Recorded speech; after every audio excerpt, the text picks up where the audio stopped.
Ja, sag einmal, was hat er denn? Der wird schon wieder.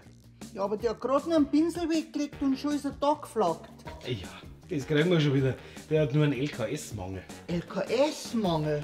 Ja, hoffentlich ist das nichts Schlimmes. Soll ich schnell in die Apotheken gehen und was holen? Nein, der Kollege ist schon unterwegs. Was denn in die Apotheken? Wieso Apotheken? Nein, zum Metzger. Zum Metzger? Ja, sowas. Da bist ja. Du her jetzt. Oh.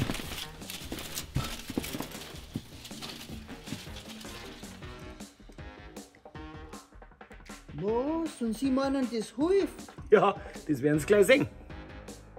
LKS-Mangel. Hab ich überhaupt noch nie gehört. LKS-Mangel, Leberkassimi-Mangel. Zieh du das für nicht zum Spaßen mit. Ja.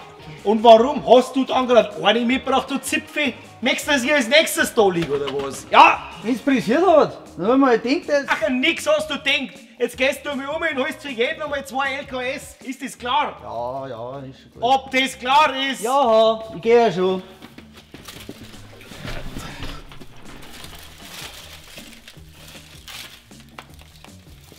Geht's wieder her?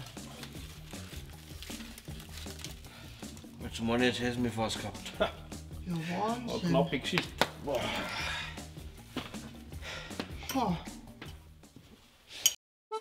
Bayern Comedy wird unterstützt durch die private Landbrauerei Schönramm.